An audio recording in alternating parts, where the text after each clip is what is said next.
السلام علیکم ورحمۃ اللہ وبرکاتہ۔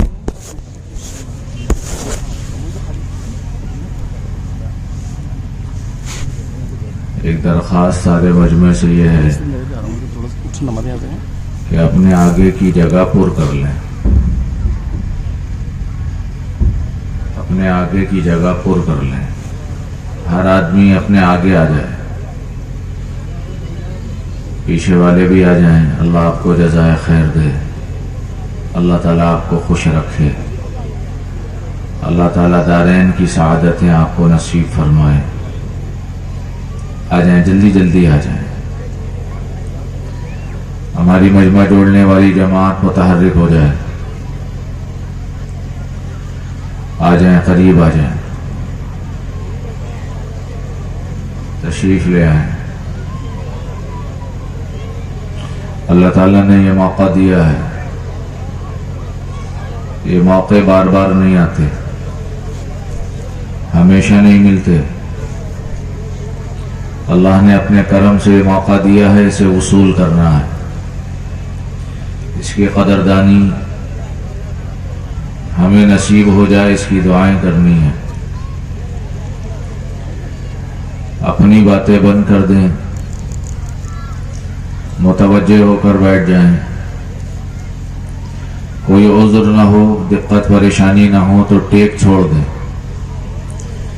کوئی دقت پریشانی ہے خدا نخواستہ تو کوئی بات نہیں، کوئی دقت نہ ہو، پریشانی نہ ہو، کوئی الجھن نہ ہو، کوئی آزاری بیماری نہ ہو۔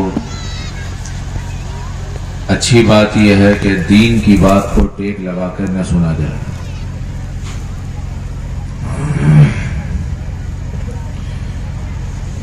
الحمد لله نحمده ونستعينه ونستغفره ونؤمن به ونتوكل عليه ونعوذ بالله من شرور أنفسنا ومن سيئات أعمالنا، من يهده الله فلا مضل له ومن يضلل فلا هادي له، ونشهد أن لا إله إلا الله وحده لا شريك له، ونشهد أن سيدنا وسندنا وشفيعنا وإمامنا ومولانا محمدا عبده ورسوله، صلى الله عليه وعلى آله وأصحابه وأزواجه وذرياته وبارك وسلم تسليما كثيرا كثيرا. أما بعد، فأعوذ بالله من الشيطان الرجيم. بسم الله الرحمن الرحيم.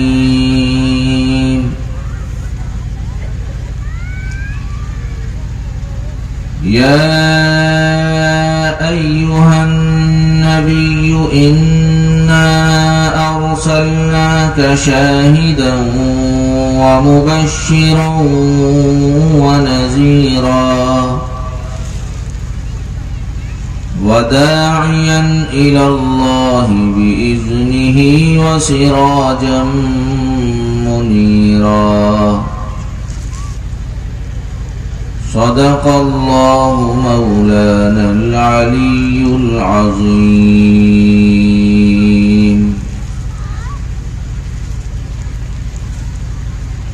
بہت ہی زیادہ عزتوں کے مستحق، قابل قدر، قابل احترام، لائق صد احترام دینی ایمانی بھائیوں، دوستوں، عزیزوں اور بزرگوں،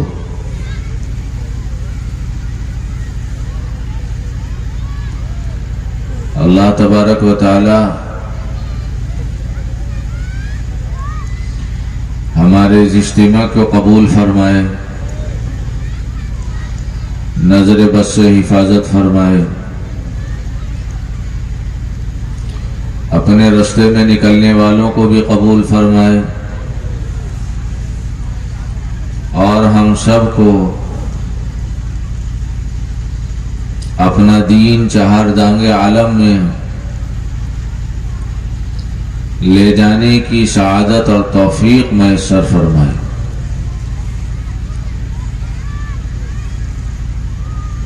اللہ تبارک و تعالی نے قرآن پاک کے اندر ایک مضمون بیان کیا ہے۔ رسول اکرم صلی اللہ علیہ وسلم نے اللہ کی اس کتاب کا پیغام اللہ کے بندوں تک پہنچایا۔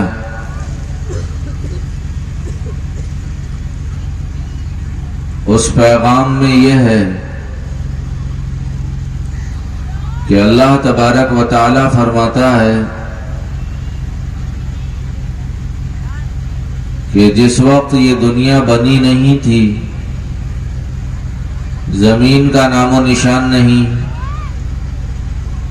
آسمان کا وہم و خیال نہیں، چھاٹے مارتے سمندروں کا نظام نہیں، بلند و بالا پہاڑ نہیں، لہلہاتے درخت نہیں، چہچہاتی بلبلیں نہیں، سردی گرمی برسات اور بہار کا نظام نہیں۔ اس سے بہت پہلے عالم ارواح میں اللہ تبارک و تعالی نے ساری روحوں کو جمع کر کے ان سے ایک سوال کیا تھا، الست بربکم، کہ بھئی یہ بتاؤ کہ میں تمہارا پروردگار نہیں ہوں؟ ایک سوالیہ جملہ ہے، بتاؤ کہ میں تمہارا پروردگار نہیں ہوں؟ قرآن آگے یہ کہتا ہے، اللہ کی سچی کتاب میں یہ آیت لکھی ہوئی ہے کہ اس وقت کی تمام روحوں نے بیک زبان یہ کہا تھا، بلا، کیوں نہیں؟ آپ نے جو سوال قائم کیا ہے وہ 100% سچا ہے، آپ کی بات 16 آنے سچی ہے، اس میں کسی کی دو رائے نہیں، اس میں کوئی شک نہیں، اس میں کسی کو کوئی شبہ نہیں۔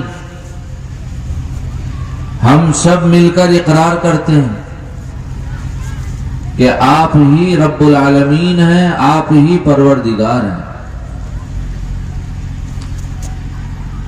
اللہ کے ایک بندے حضرت مولانا محمد یوسف صاحب کاندھلوی رحمت اللہ علیہ نے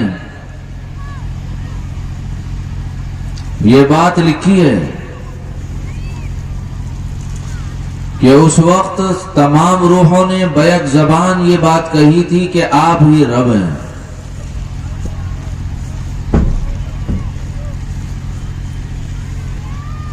مسلمان تو مسلمان ہیں، غیر مسلموں کی روحوں نے بھی یہی کہا تھا، مسلمان تو مسلمان ہیں، اللہ کو ماننے والے اس کو ایک سمجھنے والے، ساری کائنات کا اسے مالک سمجھنے والے، اپنا خالق اور رازق محسوس کرنے والے، تو اسے ایک اللہ مانتے ہی ہیں. وہ تو اس کی وحدانیت کا اقرار کرتے ہی ہیں. حضور اکرم صلی اللہ علیہ وسلم کے زمانے کے وہ مشرک جو حضور کے خون کے پیاسے نظر آتے تھے اور آپ کی جان کے دشمن ابو جہل، ابو لہب،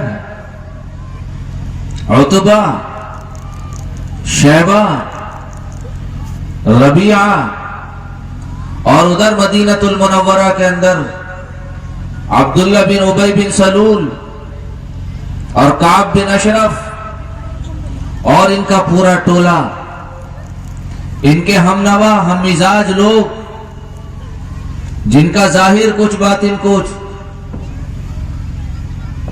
جن کے زبان کے بول کچھ اور دل کے جذبات کچھ. حضرت مولانا محمد یوسف صاحب نور اللہ مرقدہ وبرد اللہ مسجعہ فرمایا کرتے تھے، ان کٹر لوگوں کی روحوں نے بھی عالم ارواح میں یہی کہا تھا کہ الہ العالمین آپ ہی رب ہیں.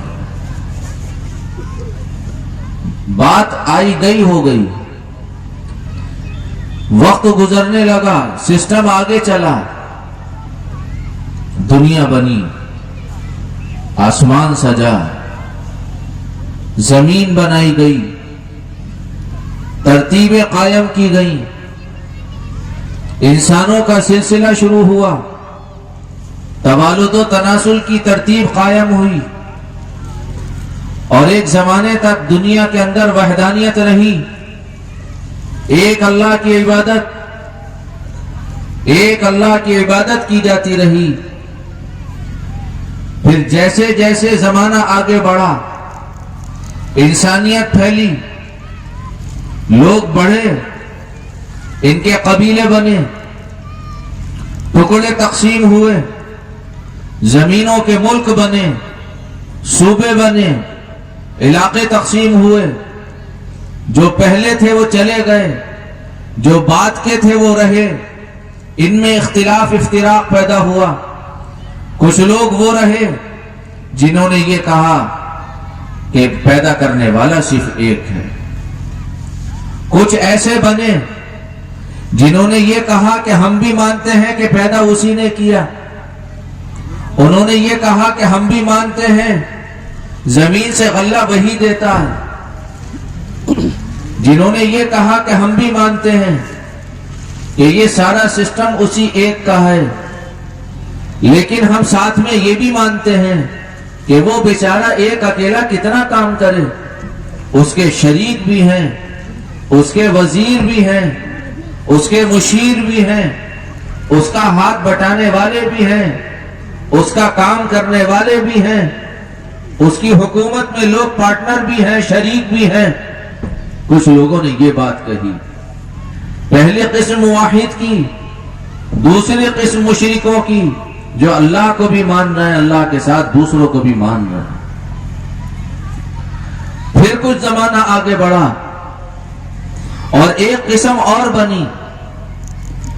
اس قسم نے یہ کہا کہ یہ دنیا خود بخود بنی ہے، یہ دنیا خود بخود چل رہی ہے، اس کا بنانے والا کوئی نہیں، اس کا چلانے والا کوئی نہیں، اس کا سجانے والا کوئی نہیں.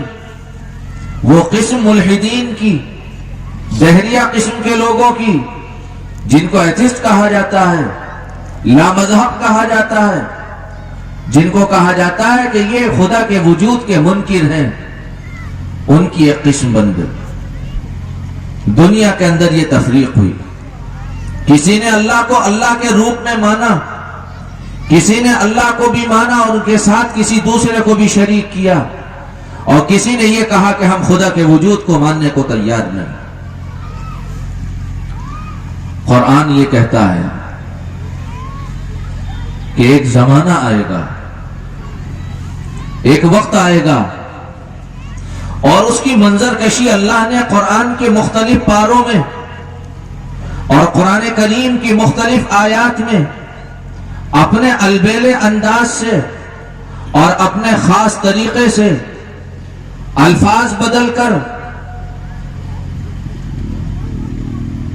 جملے بدل کر، موقع محل کی مناسبت سے جہاں جیسا موقع تھا ایک بات اور بیان کی ہے کہ دیکھو یہ دنیا تمہیں چلتی پھرتی نظر آ رہی، یہ ٹھوس زمین، یہ سیال اور لکوڈ پانی، یہ لہلہاتی فصلیں، یہ ٹمٹماتے ستارے، یہ سورج اور چاند کا نظام، یہ سردی گرمی بہار اور برسات، یہ آدمی کا پیدا ہونا، اس کا جوانی کی طرف بڑھنا اور کڑیل جوان ہو کر اس کی زندگی کو جب زوال آنا، اس کے ایک بال کا پکنا اور دیکھتے دیکھتے داڑھی کا سفید ہو جانا، اور اس نوجوان کڑیل نوجوان کی ہڈیوں کے اندر ضعف، کمزوری اور اس میں ہلال کا دھیرے دھیرے آنا، اور ایک وقت یہ آنا کہ اس کی ہڈیوں سے طاقت ختم ہو جائے اور اس کا گوشت اس کی ہڈیوں سے جدا ہونے لگے، پھر اسے چلنے پھرنے کے لیے سہارے کی ضرورت محسوس ہونے لگے۔ قرآن یہ کہتا ہے کہ یہ دنیا زوال کی طرف رواں دواں ہے، یہ ہمیشہ کے لیے نہیں بنائی گئی۔ اذا زلزلت الارض زلزالہا، جس زمین کو کھودنے کے لیے تمہیں مشینیں استعمال کرنی پڑتی ہیں، پھاوڑے اور کدال چلانی پڑتی ہے، ایک وقت آئے گا کہ اس زمین کو ہلا کر رکھ دیا جائے۔ وَأَخْرَجَتِ الْأَرْضُ أَثْقَالَهَا وَقَالَ الْإِنسَانُ مَا لَهَا، یہ پوری صورت آپ پڑھتے چلے جائیے، اللہ تبارک و تعالیٰ نے عجیب منظر کشی کی ہے۔ اِذَا السَّمَاءُ انْفَطَرَتْ وَإِذَا الْكَوَاكِبُ انْتَثَرَتْ وَإِذَا الْبِحَارُ فُجِّرَتْ وَإِذَا الْقُبُورُ بُعْثِرَتْ عَلِمَتْ نَفْسٌ مَّا قَدَّمَتْ وَأَخَّرَتْ اِذَا الشَّمْسُ كُوِّرَتْ وَإِذَا النُّجُومُ انْكَدَرَتْ وَإِذَا الْجِبَالُ سُيِّرَتْ وَإِذَا الْعِشَارُ عُطِّلَتْ وَإِذَا الْوُحُوشُ حُشِرَتْ۔ آپ پڑھتے چلے جائیے، اسی کی منظر کشی کی جا رہی ہے۔ یا ایھا الناس اتقوا ربکم، یا ایھا الناس اتقوا ربکم، یا ایھا الناس اتقوا ربکم، اے لوگو اپنے پروردگار سے ڈرو، اے لوگو اپنے پروردگار سے ڈرو، اے لوگو اپنے پروردگار سے ڈرو۔ کس چیز سے ڈرایا جا رہا ہے؟ اللہ کہہ رہا ہے کہ وہ دن آنے والا ہے، وہ دن آنے والا ہے جس دن آدمی کی عقلیں حیران رہ جائیں۔ اس دن کیا ہوگا؟ اس دن قرآن یہ کہتا ہے کہ لوگ لڑکھڑاتی چال کے ساتھ چلیں گے، سیدھے نہیں چل پائیں گے، ایسا لگے گا ان کو نشہ آ گیا، ایسا لگے گا پیروں میں لڑکھڑاہٹ آ گئی، ایسا لگے گا ان کے اندر کمزوری آ گئی، لیکن قرآن کہتا ہے وَمَا هُمْ بِسُكَارَىٰ، لوگوں ان کو نشہ نہیں ہوگا، انہوں نے کوئی چیز پی نہیں رکھی ہوگی، وَلَٰكِنَّ عَذَابَ اللَّهِ شَدِيدٌ، وہ جو منظر قائم ہوگا اس سے ان کے ہوش اڑے ہوئے ہوں گے۔ وہ قیامت کا دن، زمین ختم، انسانوں کا وجود ختم، پہلا سور جب پھونکا جائے گا ساری دنیا کے اندر مردنی، حکومت کی باغ ڈور سنبھالنے والے، دولت کے نشے میں دھت رہنے والے، بلند و بالا عمارتوں پر اترانے والے، اپنے کنبے قبیلے پر فخر کرنے والے، اپنی طاقت کے نشے میں جھوم کر چلنے والے، سب پر ایک موت آئے گی، اللہ پوچھے گا ملکul موت سے سور پھونکنے والے سے کون بچا؟ کون بچا؟ الہ العالمین اب تو کوئی نظر نہیں آتا، تیری ذات واجب الوجود باقی ہے اور میرا وجود باقی ہے۔ اللہ فرمائے گا تیرا وجود بھی گوارا نہیں، تجھے بھی موت آنی ہے، اس پر بھی موت آئے گی۔ اب دنیا کے اندر کوئی ذی روح باقی نہیں، دنیا کے اندر کوئی متنفس باقی نہیں، دنیا کے اندر کوئی زندہ باقی نہیں۔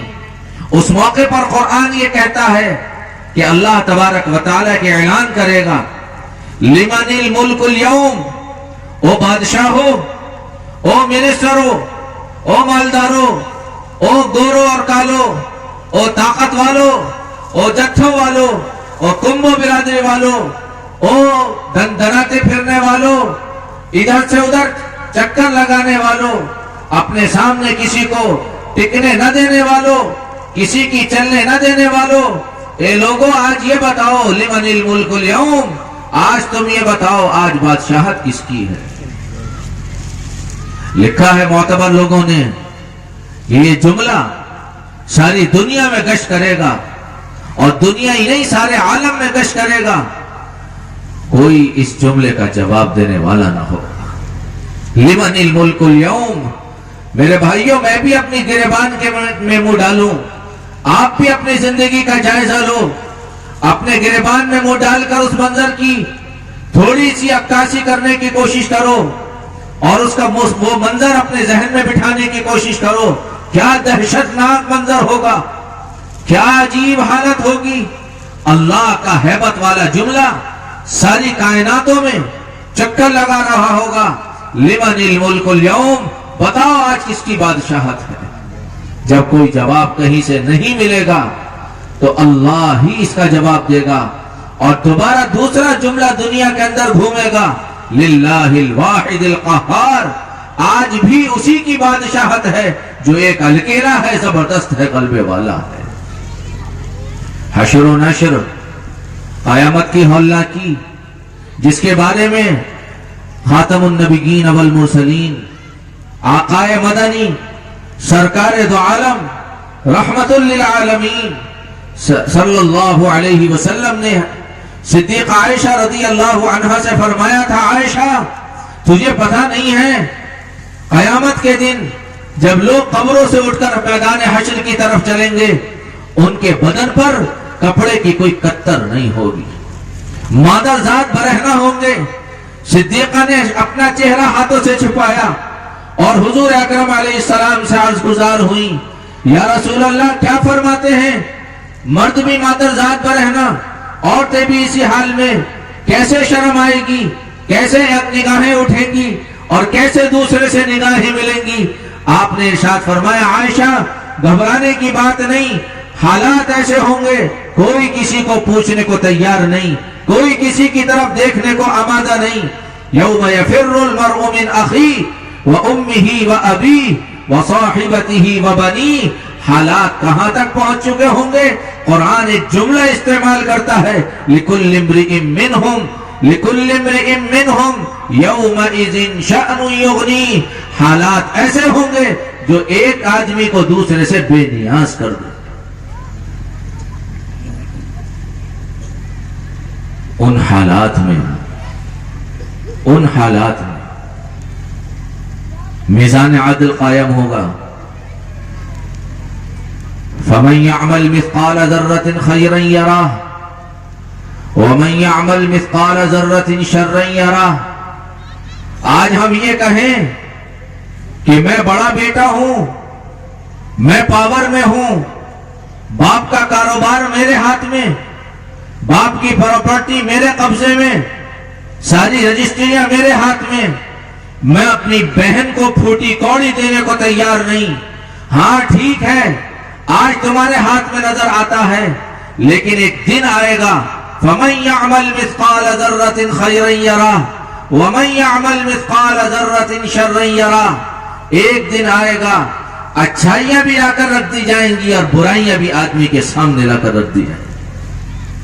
وہ دن ہوگا، سورج سوا نیزے پر، نفسا نفسی کا عالم، کوئی کسی کا پرسان حال نہیں، لوگ یہاں تک تنگ ہو جائیں گے اور اتنا پریشان ہو جائیں گے بعضوں کی زبانوں پر یہ جملے کہ قیامت آئے گئی، حالات آ گئے، فیصلہ شروع ہو جائے، جس کو جہنم میں جانا ہو جہنم جائے، جسے جنت میں جانا ہو جنت جائے، کم سے کم اس مصیبت سے تو ہمارا پیچھا چھوٹے۔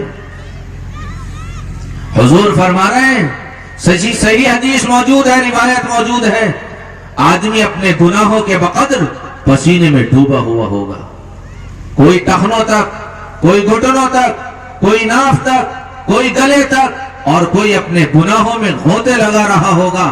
وہ منظر ہے جس میں قرآن پاک یہ کہتا ہے، اے لوگوں، اس وقت میں، ان حالات میں، اس زمانے میں جب ساری مخلوق اولین والآخرین من آدم الى آخر الرجل، من آدم الى آخر الرجل، حضرت آدم علیہ السلام سے لے کر آخری آنے والے آدمی تک ہر آدمی میدان حشر میں موجود ہوگا، اور اس وقت جنت جہنم کے فیصلے ہوں گے اور لوگ گڑ گڑا رہے ہوں گے۔ آدمی، انسانیت کہے گی ربنا ابصرنا وسمعنا فرجعنا نعمل صالحا انا موقنون۔ اس وقت ساری انسانیت، اولین آخرین، پہلے سے لے کر آخر تک یہ کہیں گے، اے ہمارے رب، اے ہمارے رب۔ حضرت مولانا یوسف صاحب رحمت اللہ علیہ فرمایا کرتے تھے، حضرت فرمایا کرتے تھے، عالم ارواح میں بھی سب نے کہا آپ ہمارے رب، مشرکوں نے بھی کہا، منافقوں نے بھی کہا، نیکوکاروں نے بھی کہا، اچھوں نے بھی کہا، بروں نے بھی کہا، اور عالم آخرت میں بھی سب کہیں گے ربنا، اے ہمارے پروردگار، اے ہمارے رب۔ عالم ارواح میں بھی سب یہی کہہ رہے، عالم آخرت میں بھی سب یہی کہہ رہے۔ حضرت مولانا یوسف صاحب فرمایا کرتے تھے، مسئلہ دنیا میں آ کر اٹک گیا۔ فرمایا کرتے تھے، عالم ارواح میں سب لوگوں نے رب کیوں کہا اور عالم آخرت میں سب لوگ رب کیوں کہیں گے؟ وجہ یہ ہے کہ عالم ارواح میں اللہ ہی کا جلوہ نظر آ رہا تھا، اللہ کے علاوہ کوئی چیز نظر نہیں آ رہی تھی۔ عالم آخرت میں رب کیوں کہیں گے؟ عالم آخرت میں بھی صرف اللہ نظر آئے گا، اللہ کے علاوہ کوئی دوسری چیز نظر نہ آئے گی۔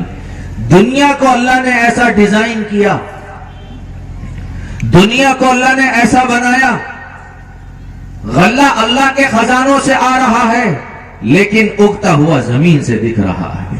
وَفِي السَّمَاءِ رِزْقُكُمْ وَفِي السَّمَاءِ رِزْقُكُمْ۔ اے لوگوں، اپنی ظاہری آنکھ سے دیکھو گے ٹپلا کھا جاؤ گے، دھوکہ کھا جاؤ گے، ٹھوکر کھا جاؤ گے۔ ہم بتاتے ہیں اس کی حقیقت کیا ہے، ہم بتاتے ہیں پردے کے پیچھے کیا ہے، ہم بتاتے ہیں سسٹم چلتا کیسے ہے، ہم بتاتے ہیں چلانے والا کون ہے۔ وَفِي السَّمَاءِ رِزْقُكُمْ وَمَا تُوعَدُونَ۔ اے لوگوں، دھوکے میں نہ آنا، زمین کی پوجا نہ کرنا، زمین کی پرستش نہ کرنا، زمین کے سامنے ڈنڈوت نہ کرنا۔ تم اگر اس کو یہ سمجھتے ہو کہ یہ ہمیں اناج دیتی ہے، غلہ دیتی ہے، میوے دیتی ہے، جھاڑ دیتی ہے، ہمیں درخت دیتی ہے اور ہماری سہولت کا انتظام اس سے ہوتا ہے، یاد رکھو یہ ساری چیزیں زمین نہیں دے رہی، یہ دینے والی ذات اللہ کی ہے۔ وَفِي السَّمَاءِ رِزْقُكُمْ وَمَا تُوعَدُونَ۔ مٹھاس پھلوں میں اللہ کے خزانے سے آ رہی، لیکن پھلوں میں مٹھاس آتی نظر آ رہی، کر وہ رہا ہے، دکھائی کچھ اور دیا جا رہا ہے، تو لوگ یہ سمجھنے لگے کہ جی اس سے ہوتا ہے، اس کو سنبھالو۔ کسی نے کہا اس سے ہوتا، کسی نے کہا اس سے ہوتا، کسی نے کہا اس سے ہوتا۔ قرآن کہتا ہے کسی سے نہیں ہوتا، کرنے والی ذات اللہ کی ہے، اللہ کرتا ہے، اللہ ہی کے کرنے سے ہوتا ہے اور اللہ ہی کے کرنے سے ہو سکتا ہے۔ عالم ارواح میں بھی رب کہا، عالم آخرت میں بھی رب کہیں گے۔ دنیا میں اگر رب کہنے والے بن جائیں اور رب کی ماننے والی بن جائیں تو میرے بھائیوں عالم آخرت میں رب کہنا کام آ جائے۔ حضرت وہاں یوسف صاحب فرمایا کرتے تھے عالم آخرت میں آدمی کہے گا ربنا ابصرنا وسمعنا، اے اللہ، اے ہمارے پروردگار، ہم نے اپنی آنکھوں سے دیکھ لیا، الہ العالمین، ہم نے دیکھ لیا جنت کا منظر، ہم نے دیکھ لیا جہنم کا منظر، الہ العالمین ہم دیکھ رہے ہیں جہنم پھکارے مار رہی ہے، الہ العالمین ہم دیکھ رہے ہیں 70,000 لگامیں اس جہنم کے اندر پڑی ہوئی ہیں اور فرشتے اسے کھینچ رہے ہیں اور یہ قابو نہیں دے رہی ہے اور جوش سے پھٹی جا رہی ہے اور اس کے اندر سے آوازیں آ رہی ہیں حل من مزید، حل من مزید، اے اللہ اور اپنے بندوں کو ڈال، اور اپنے بندوں کو ڈال، اور اپنے بندوں کو ڈال، ابھی میرا پیٹ بھرا نہیں ہے، ابھی مجھے تیرے اور بندے چاہیے۔ اے اللہ یہ بڑا بھیانک منظر ہے، جہنم سے گردن نکل رہی ہے اور لوگوں کو چن چن کے لے کر جا رہی ہے، اے اللہ ہمیں بچا لے، ہمیں معاف فرما دے۔ اب سرنا، اے اللہ ہم نے یہ منظر دیکھ لیا، وسمعنا، ہم نے حالات سن لیے، فرجعنا، اے اللہ تجھ سے درخواست گزار ہیں، اے اللہ ایک درخواست کرتے ہیں۔ کیسی درخواست؟ اس درخواست کرنے میں کملی والے سرکار فرما رہے ہیں اتنا روئیں گے کہ آنسو ختم، خون شروع ہو جائے گا، گڈھے پڑ جائیں گے اور گڈھے اتنے خطرناک ہوں گے کہ اگر ان میں کشتیاں چھوڑ دی جائیں تو کشتیاں چل جائیں۔ عجیب و غریب، اتنا رونا، اتنا رونا، اتنا بلکھنا، اتنا بلبلانا، آنسو ختم، خون شروع، لیکن ایک دن کا رونا نہیں۔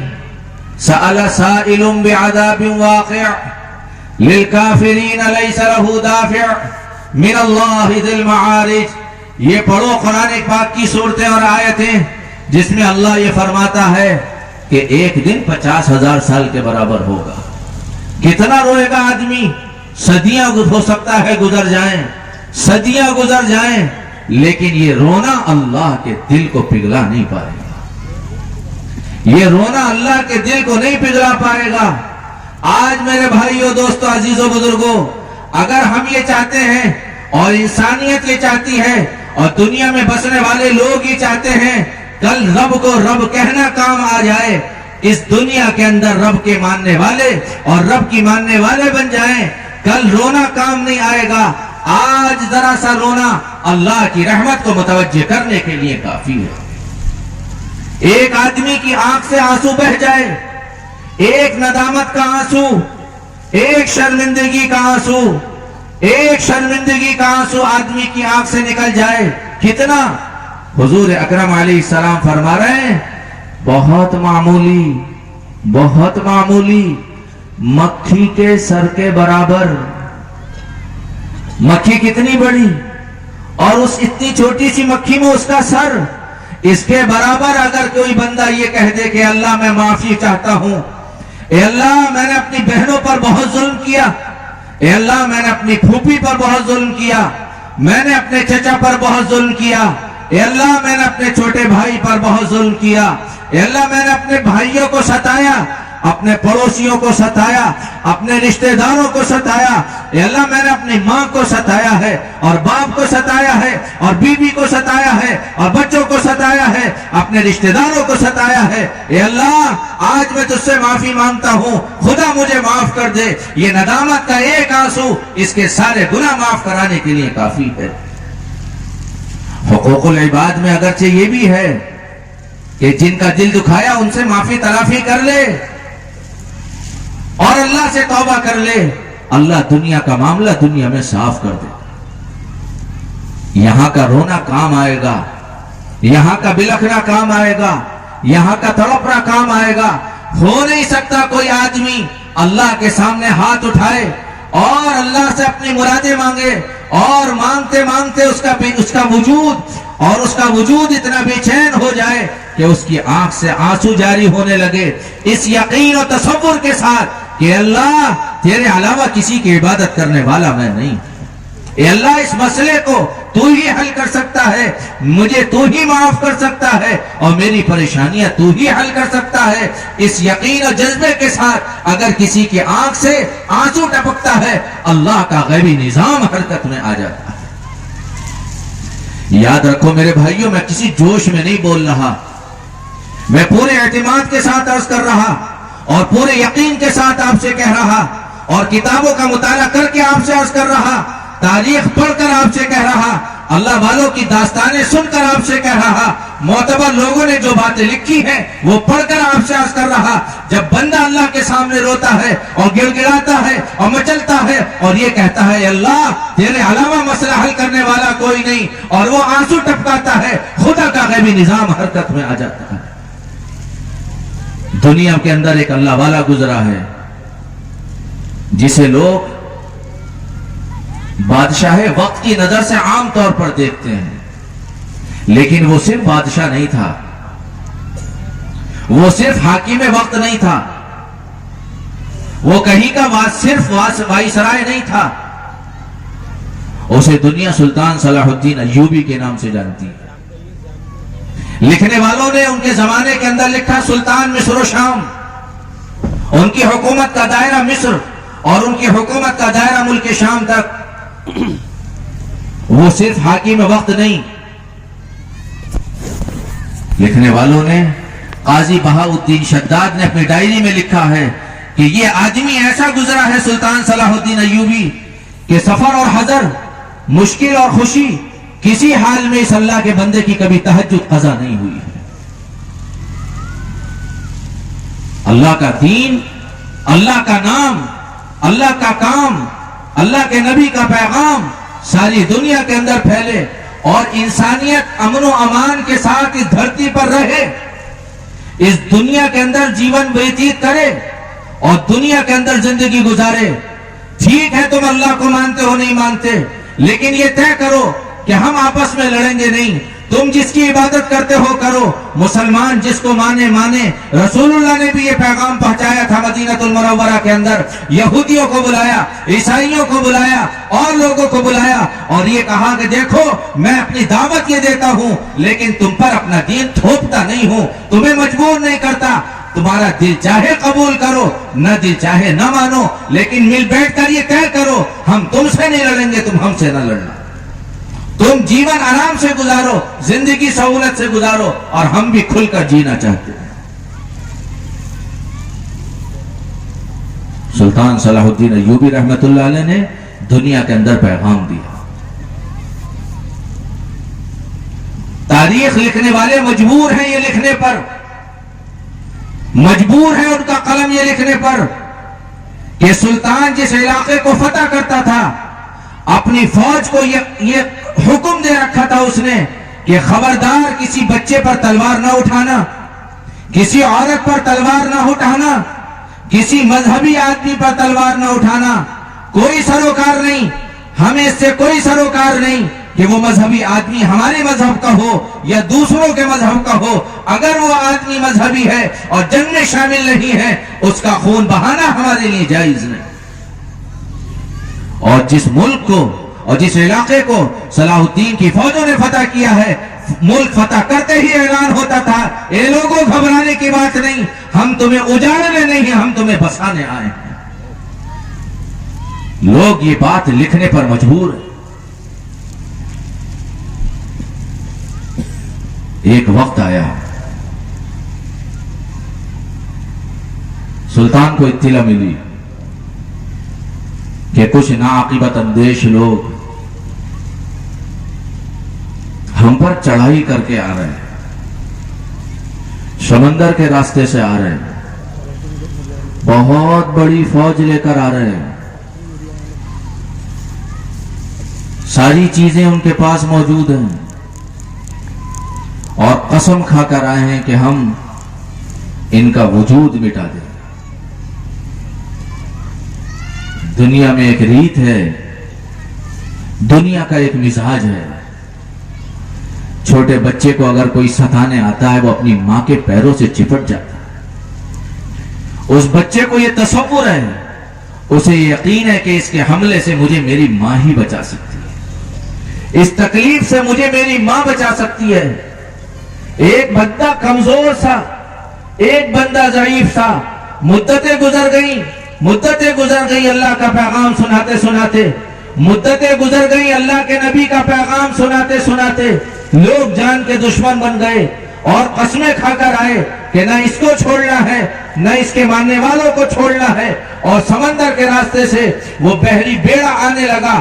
صلاح الدین ایوبی کو جب اطلاع پہنچی، کمزور آدمی ہو چکا ہے، بوڑھا ہو چکا ہے، مسلمانوں کی فوج تھک چکی ہے، لڑنے کی پوزیشن میں نہیں، مقابلہ کرنے کی طاقت نہیں، مسلمانوں کی طاقت بہت کم، آنے والی طاقت بہت زیادہ۔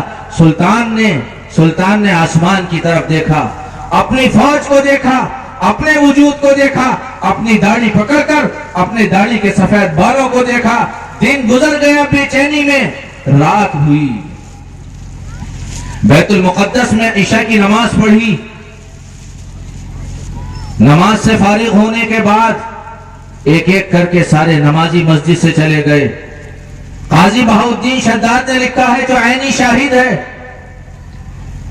جب سب چلے گئے سلطان نے دروازے بند کیے اور بیت المقدس کے ممبر کے قریب آ کر سلطان نے اللہ اکبر کہہ کر نیت باندھی اور قرآن پڑھنا شروع کیا۔ اور جب سجدہ کیا ہے سلطان نے تو اللہ سے یہ کہا کہ الہ العالمین، پوری زندگی تیرے نام پر وقف کی ہے، پوری زندگی میں تیرا تعارف کرایا ہے، تیرے نبی کا پیغام سنایا ہے، اے اللہ سنا ہے ایک فوج آتی ہے اور وہ قسمیں کھا کر آئی ہے، اے اللہ یہ تھوڑے سے مسلمان بچے ہیں، یہ لڑنے کی پوزیشن میں نہیں، یہ مقابلہ کرنے کی طاقت نہیں رکھتے، اے اللہ آج تیرا یہ بندہ صلاح الدین ایوبی تجھ سے رحم کی بھیک مانگتا ہے اور تجھ سے مدد کی بھیک مانگتا ہے، اور یہ یقین کرتا ہے کہ اللہ تیری مدد کے بغیر کوئی مدد کرنے والا نہیں۔ سلطان روتا رہا، لکھنے والوں نے لکھا ہے کہ اس کے آنسو دور تک بہتے ہوئے گئے ہیں، اور پوری رات یہ بلکتا رہا، مچلتا رہا، اور اس کی آنکھوں سے آنسو ٹپ ٹپ گرتے رہے۔ فجر کی اذان ہوئی، فجر کی نماز پڑھی سلطان نے، اور نماز پڑھنے کے بعد جب بیت المقدس سے باہر نکلا سلطان صلاح الدین ایوبی، ایک آدمی پر نظر پڑی، محسوس ہوا ولی صفت آدمی ہے، لگا کہ کوئی نیک آدمی ہے۔ سلطان نے کہا حضرت بہت پریشان ہوں، کیا بات ہے؟ سنا ہے ایک فوج آتی ہے، ہمارے پاس طاقت نہیں، ہمارے پاس قوت نہیں، ہم لڑنے کی پوزیشن میں نہیں، ہم اپنا مقابلہ اپنا دفاع نہیں کر سکتے۔ اس اللہ والے نے سلطان کی بات سنی، سلطان کا وجود دیکھا، سلطان کا چہرہ دیکھا، اس کی سرخ آنکھیں دیکھی۔ وہ آدمی جو رات بھر رویا ہو اس کا چہرہ کیسا ہوگا؟ وہ آدمی جس کی آنکھوں سے رات بھر آنسو بہے ہوں اس کی آنکھوں کا کیا حال ہوگا؟ اس نے سلطان کی آنکھیں دیکھی، چہرہ دیکھا، وجود دیکھا، اور ایک ٹھنڈی آہ کھینچی، اور اس اللہ والے نے کہا سلطان مبارک ہو ایوبی، تیرے رات کے رونے نے اس سمندر کے جہاز کو پانی میں ڈبو دیا، تیرے رات کے رونے نے جہاز کو پانی میں ڈبو دیا۔ سلطان نے ہاتھ اٹھائے اور یہ کہا خدا تمہاری زبان مبارک کرے۔ وقت گزر گیا، اطلاع پہنچی کہ اللہ نے اس پورے قافلے اور پورے بیڑے کو سمندر میں غرقاب کر دیا۔ اللہ ہے، عالم ارواح میں بھی رب کہا، عالم آخرت میں بھی رب کہیں گے، لیکن عالم آخرت میں رب کہنا کامیاب ہو جائے۔ حضرت مولانا یوسف صاحب نور اللہ مرقدہ فرمایا کرتے تھے، اس کے لیے ضروری لازم ہے کہ یہ دنیا کی زندگی میں آدمی رب کو ماننے والا اور رب کی ماننے والا بن جائے، رب کو ماننے والا بن جائے اور رب کی ماننے والا بن جائے۔ حضور اکرم صلی اللہ علیہ وسلم نے یہ دونوں کام کیے ہیں۔ یہ ہماری جماعتوں کی نقل و حرکت، یہ کسی تنظیم کی نقل و حرکت نہیں، یہ کسی جماعت کے نمائندے نہیں، یہ کسی تحریک کے نمائندے نہیں، یہ کسی خاص فکر کے نمائندے نہیں، یہ میرے بھائیوں نمائندے ہیں اللہ اس کے رسول کے۔ ہماری جماعتوں کا کام ہے سہار دانگ عالم میں، گلی گلی، نگر ڈگر، اپنے ماحول میں، پراؤ ماحول میں، موافق ماحول میں، مخالف ماحول میں ایک صدا ایک آواز لگانی، اے لوگوں اللہ کی مانو، اللہ سے ہوتا ہے، اے لوگوں اللہ کو جانو، اللہ کی مانو، اللہ کی مان کر زندگی گزارو، اللہ تمہیں دنیا آخرت میں کامیاب کرے گا۔ یہ بول جماعت کا بول نہیں، یہ دعوت رسول اللہ کی دعوت ہے۔ اے لوگوں دین قبول کرو، اے لوگوں دین پر آؤ، دین کے تقاضے پر چلو، خدا تمہاری دنیا بھی بنائے گا، آخرت بھی بنائے گا۔ یہ کسی جماعت کا بول نہیں، یہ کسی مرکز کا بول نہیں، یہ رسول اللہ صلی اللہ علیہ وسلم کی وہ دعوت ہے جس دعوت کی صداقت قرآن نے بیان کی ہے۔ حضور اکرم صلی اللہ علیہ وسلم جس وقت طائف تشریف لے گئے اور وہاں جا کر آپ علیہ الصلوۃ والسلام نے اللہ کا تعارف کرایا کہ لوگوں دیکھو میری بات مان لو، میں تمہارے پاس سچی بات لے کر آیا، میں کوئی معمولی نہیں، تم میرا خاندانی بیک گراؤنڈ دیکھو، تم میرا خاندانی پس منظر دیکھو، اللہ کے بندو تم مکے والوں سے جا کر پوچھو، میری زبان نے کبھی حرف غلط کے طور پر جھوٹ بات نہیں کہی، میں نے کبھی مذاق میں بھی جھوٹ نہیں بولا، میں نے کبھی غصے میں غلط فیصلہ نہیں کیا۔ لوگ میری صداقت اور امانت کے قصیدے پڑھتے نظر آتے ہیں، لوگوں میرا کریکٹر لوز نہیں، میرے دامن میں دبا نہیں، میری پیشانی میں داغ نہیں، میری زندگی بالکل پاک و صاف ہے، میں کیا کروں، اللہ نے مجھے نبی بنا کر بھیجا ہے، اے لوگوں میری بات مان لو، میں تمہیں اللہ کا پیغام پہنچانے آیا ہوں۔ کسی نے کچھ کہا، کسی نے کچھ کہا، کسی نے کچھ کہا، حضور نے ان سرداروں سے کہا کہ بھئی ٹھیک ہے تم میری نہیں مانتے نہ مانو، لیکن مجھے عام جنتا میں جا کر اللہ کے بندوں کے پاس جا کر یہ پیغام سنانے دو۔ انہوں نے یہ کیا کہ حضور کا تعاون تو کیا کرتے، حضور کا تعاون تو کیا کرتے۔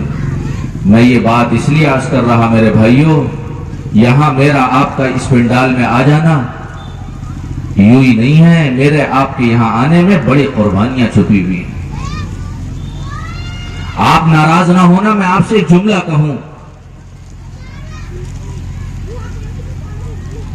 ایک بچہ اور ایک لڑکا اپنے کارخانے میں کھڑے ہو کر اور اپنے کھیت پر جا کر یہ کہتا ہے لوگوں سے، لوگوں میرے کھیت کی طرف نظر نہ اٹھانا، میرے باپ نے بڑی محنت سے سینچا ہے، لوگوں اس زمین پر غلط نگاہ نہ ڈالنا، میرے باپ نے بڑی محنت سے خریدی ہے، لوگوں میرے مکان پر غلط نگاہ نہ ڈالنا، میرے باپ نے بڑی محنت سے بنایا ہے۔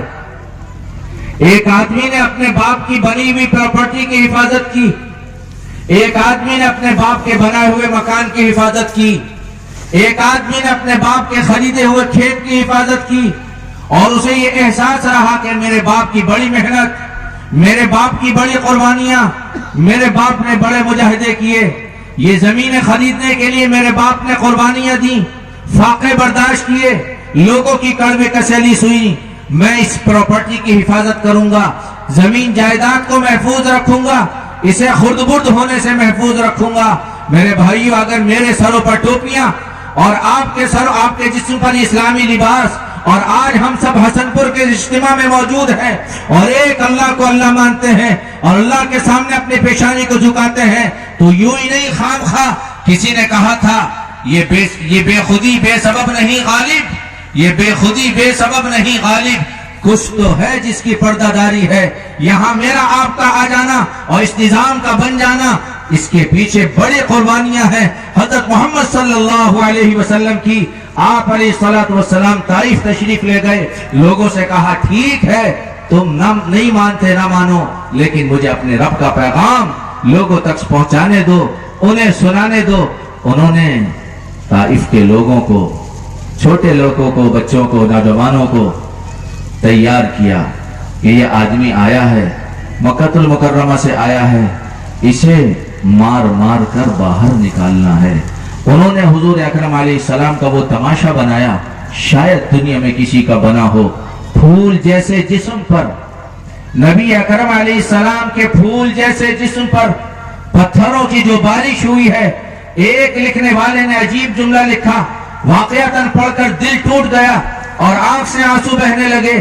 اس جملے لکھنے والے نے لکھا کہ جس وقت رسول اکرم علیہ السلام پر پتھروں کی بوچھار ہو رہی تھی اور پتھر مارے جا رہے تھے، آپ زبان حال سے شاید یہ کہہ رہے تھے، اے لوگوں پتھر مارنے ہو تم شوق سے مارو، دائیں طرف سے مارنا چاہو مارو، بائیں طرف سے مارنا چاہو مارو، پیچھے سے مارنا چاہو مارو، لیکن میرا آگے کا راستہ چھوڑ دو. تم پتھر مارتے رہو، میں اپنے رب کا پیغام سناتا رہوں.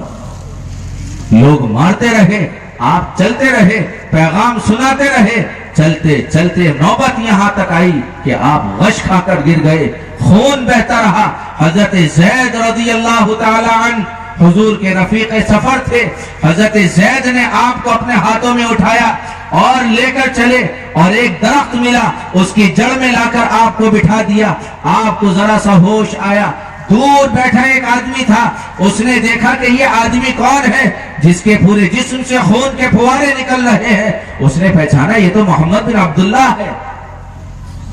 وہ باپ تھا عتبہ بن ربیعہ کا، حضور کا کٹر مخالف، کٹر دشمن، خون کا پیاسا. حضور اکرم علیہ السلام کی یہ حالت دیکھی، جسم سے خون نکلتا دیکھا، اس کا دل پگھل گیا. اپنے کمرے میں گیا، پلیٹ لے کر آیا، انگور کا خوشہ پلیٹ میں رکھا، اپنے غلام عداس کو بلایا اور یہ کہا، عداس یہ پلیٹ لے اور بھاگا چلا جا، ایک محمد بن عبداللہ لہو لہان زخمی بیٹھے ہیں، اور ان سے کہنا کہ میرے مالک نے تمہیں اپنی رشتہ داری کا واسطہ دیا ہے اور میرے مالک کے ہدیے کو ٹھکرانا نہیں.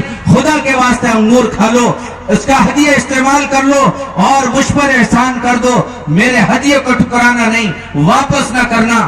عداس وہ انگور لے کر دوڑا، حضور اکرم علیہ السلام کے پاس پہنچا، آپ کی خدمت میں پیش کیے، یہ اے محمد میرے مالک نے اور آقا نے آپ کو یہ ہدیہ بھیجا ہے، رشتہ داری کا واسطہ دیا ہے، رد نہ کرنا.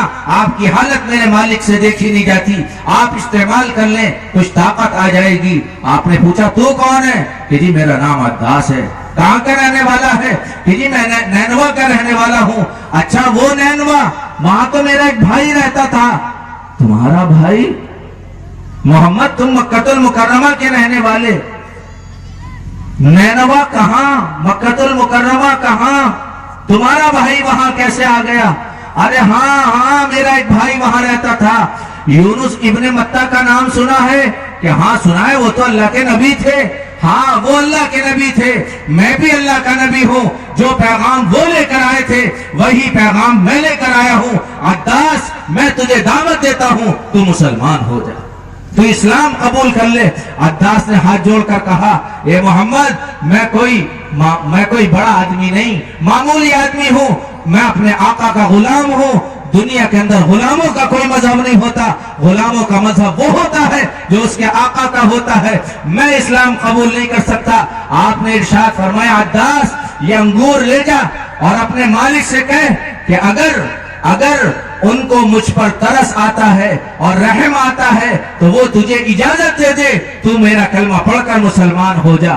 عداس گیا اپنے مالک کے پاس، عتبہ بن ربیعہ سے کہا کہ وہ یہ کہتے ہیں کہ اگر تمہیں میری حالت پر رحم آتا ہے اور ترس آتا ہے اور تم مجھ پر پیار کرتے ہو اور تمہیں مجھ پر ترس آتا ہے تو تم مجھے اجازت دے دو، میں ان کا کلمہ پڑھ لوں. عتبہ بن ربیعہ نے یہ کہا، عداس محمد بن عبداللہ ہمارے دشمن ہیں، محمد بن عبداللہ کی ہماری لڑائی ہے، لیکن اس وقت ان کی حالت دیکھی نہیں جاتی، ان کا حلیہ پہچاننے میں نہیں آتا، ان کا خون تھمتا نظر نہیں آتا.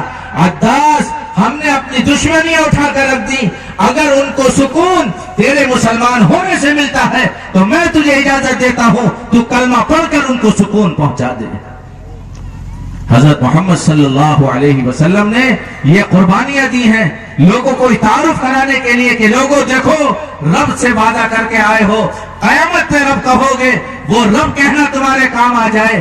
اس کے لیے رب کو ماننے والے اور رب کی ماننے والے بن جاؤ. ہماری جماعتوں کا کام ہے ساری دنیا کے اندر اللہ کا تعارف کرانا. خدا پاک کی قسم اس کے علاوہ کچھ نہیں. ایک بندے کو اللہ سے جوڑ دو، ایک بندے کو مسجد لے آؤ، ایک بندے کو تعلیم کے حلقے میں بٹھا دو، اس کو جینے کا سلیقہ سکھا دو. میرے بھائیوں، خدا اس سے بہت خوش ہوتا ہے. حدیث پاک کے اندر فرمایا کہ جو بچھڑا ہوا بندہ اللہ کے قریب آ جاتا ہے، معافی مانگ لیتا ہے، اللہ کو اس سے اتنی خوشی ہوتی ہے جتنی خوشی بہت زمانے سے غائب کوئی رشتہ دار ہو اور وہ اچانک آ جائے، جتنی خوشی اس کے اچانک آنے سے اس کے گھر والوں کو ہوتی ہے، اس سے زیادہ خوشی ایک بھٹکے ہوئے انسان کے اللہ کے در پر آنے سے اللہ کو ہوتی ہے۔ اس لیے میرے بھائیوں، دوستو، عزیزو، بزرگوں، یہ نیت کرو، ارادہ کرو، عزم کرو، حوصلہ کرو۔ مسئلہ چلے 4 مہینے کا نہیں، میں پوری ذمہ داری کے ساتھ اور ہوش کے ساتھ آپ سے عرض کر رہا، مسئلہ صرف چلے 4 مہینے کا نہیں، مسئلہ 4 ماہ 5 ماہ کا نہیں، مسئلہ اندرون اور بیرون کا نہیں، مسئلہ سالانہ، ماہانہ، ہفتے واری، روزانہ محنت کے نظام کا نہیں۔ یہ طے کرو اللہ کا پیغام پہنچانے کے لیے اور رسول اللہ کا پیغام پہنچانے کے لیے اپنی زندگی لگائیں گے۔ مال کی ضرورت پڑے گی، مال کھپائیں گے، جذبات قربان کرنے کی ضرورت پڑے گی، جذبات لگائیں گے، خواہشات لگانے کی ضرورت پڑے گی، خواہشات لگائیں گے۔ ان ساری چیزوں کی قربانی دینے کے ساتھ ساتھ، ان ساری چیزوں کی قربانی دینے کے باوجود اگر اللہ کو یہ قربانی پسند آ جائے، پوری ذمہ داری کے ساتھ عرض کر رہا، سودا نفع کا ہے، نقصان کر دیں گے۔ اس لیے میرے بھائیوں، دوستو، عزیزو، بزرگوں، پورے اعتماد، پورے یقین کے ساتھ اللہ کے دین کی محنت میں لگنا۔ کیا ملے گا اس پر؟ اس پر ملے گا کیا؟ مجھے ایک حدیث پاک یاد آ رہی ہے، بس وہ سنا کر اپنی بات مکمل کر رہا۔ اس محنت پر ملے گا کیا؟ ہم اپنی دکان بند کریں، کیا ملے گا؟ کہ جی میں کھیت چھوڑ کر جاؤں، مجھے کیا ملے گا؟ میں اپنے چھوٹے بچوں کو چھوڑ کر جاؤں، کیا ملے گا؟ یقیناً اس مجمع میں ایسے لوگ موجود ہوں گے جو بلکتے چھوٹے بچوں کو چھوڑ کر آئے۔ یقیناً اس مجمع میں ایسے لوگ ہوں گے جو اللہ کے راستے میں جانے کے لیے جوان بیوی چھوڑ کر آئے۔ یقیناً اس مجمع میں ایسے لوگ ہوں گے جو قرض لے کر آئے۔ یقیناً اس مجمع میں ایسے لوگ ہوں گے جو اپنی بیماری کے ساتھ اپنا بستر لے کر آئے۔ یقیناً اس مجمع میں ایسے لوگ ہوں گے جو مقدموں کے ساتھ اس مجمع میں آئے۔ یقیناً اس مجمع میں ایسے لوگ ہوں گے جن کے سامنے حالات تھے نہیں، لیکن اللہ کے وعدوں پر یقین کر کے وہ اپنا بستر لے کر اللہ کے بھروسے آ گئے۔ ایک آدمی نے مجھ سے اجتماع میں کہا کہ میرے حالات بالکل نہیں تھے، فی الحال میرے ہاتھ میں پیسے بھی نہیں تھے، لیکن آ جائیں گے انشاءاللہ۔ میں کچھ بھی دے کر نہیں آیا اور کچھ بھی اپنے پاس اپنے ساتھ لے کر نہیں آیا۔ میں آپ سے ابھی سن 75 کی بات عرض نہیں کر رہا، ابھی 3-4 مہینے کے درمیان کی بات عرض کر رہا۔ اس نے میرے کان میں کہا کہ میرے لیے دعا کر دینا، 10 روپے گھر دے کر آیا ہوں، 20 روپے اپنی جیب میں ڈال کر آیا ہوں، رات میں اللہ سے مانگوں گا، مجھے امید ہے میرا اللہ انتظام کر دے گا۔ ملے گا کیا اس پر ملے گا کیا؟ حضور اکرم علیہ الصلوۃ فرما رہے ہیں کہ تم لگا کر تو دیکھو، تم کھپا کر تو دیکھو۔ خدا کے بندو، گھبراتے کیوں ہو؟ تم نے بچہ نہیں دیکھا، تم نے چھوٹا بچہ نہیں دیکھا جس سے ابھی چلنا نہیں آتا، 1.5-2 سال کا بچہ، ذرا سا کھڑا ہونا اس نے شروع کیا۔ وہ چھوٹا سا بچہ جب کھڑا ہوتا ہے، ماں باپ کی آرزویں جاگ جاتی ہیں۔ ماں کہتی ہے بیٹا آ جا، باپ کہتا ہے بیٹا آ جا۔ اس بچے سے چلنا نہیں آتا، لیکن کوشش کر رہا ہے چلے۔ اس کی ٹانگیں کانپ رہی، اس کا جسم کانپ رہا۔ باپ کہہ رہا آ جا، ماں کہہ رہی آ جا۔ جب وہ 1 قدم آگے بڑھاتا ہے، 2 قدم آگے بڑھاتا ہے اور اس کے پیر کانپتے ہیں اور لڑکھڑاتا ہے، زمین پر گرنے والا ہوتا ہے، باپ آگے بڑھ کر اس کو گود میں اٹھا لیتا ہے، ماں آگے بڑھ کر سینے سے لگا لیتی ہے۔ رسول اللہ شاید یہ فرما رہے ہیں، گھبراتے کیوں ہیں لگانے پر؟ اللہ کے بندوں، لگا کر دیکھو، پھر دیکھو کیا کرشمہ ہوتا ہے۔ من کان للہ کان اللہ لہ، خدا سے جڑ کر دیکھو، اللہ تمہیں مل جائے گا۔ اور جس کا رب، یوں کہتے اس کا سب۔ بتاؤ جی کیا چاہیے؟ رب چاہیے نہیں چاہیے؟ بتاؤ کس کس کو چاہیے؟ بتاؤ کس کس کو چاہیے؟ دیکھو، سوچ سمجھ کے ہاتھ اٹھائیے اور رسم نہیں ہے، سوچ سمجھ کے ہاتھ اٹھائیے اور رسم نہیں ہے۔ اللہ کو حاصل کرنے کے لیے قربانی چاہیے، اللہ کو حاصل کرنے کے لیے قربانی چاہیے۔ اللہ آپ کو قبول فرمائے، اللہ نظر بد سے بچائے، ہمارے اجتماع کو بے پناہ قبولیت سے سرفراز فرمائے، صفات قبولیت سے آراستہ فرمائے، محنت کرنے والوں کی محنتوں کو قبول فرمائے، بلی لگانے والوں کے عمل کو قبول فرمائے، پارکنگ والوں کو قبول فرمائے، انتظام کرنے والوں کو قبول فرمائے، تشکیل والوں کو قبول فرمائے، اللہ کے راستے میں نکلنے والوں کو قبولیت عطا فرمائی جائے۔ اور میرے بھائیوں، جس نے اس اجتماع کو محبت کی نگاہ سے دیکھا، ان آنے جانے والوں کو دیکھا، اور اس مجمع میں جس کو محبت کی نگاہ سے دیکھا، اللہ ان سب کو ہدایت عطا فرمائے۔ میرے بھائیوں، یہ نیت کر کے بیٹھو کہ انشاءاللہ اجتماع کے ختم پر ہم سے جو تقاضا رکھا جائے گا، ہم اللہ کے وعدوں پر یقین کر کے اپنی ذات سے اس تقاضے کو پورا کریں گے بھائی انشاءاللہ۔ اللہ تبارک و تعالی عمل کی توفیق عطا فرمائے۔ وصلی اللہ تعالی علی خیر خلقہ محمد وعلی آلہ وصحبہ۔ بھائی کہہ رہا ہے میں نام لکھے جائے۔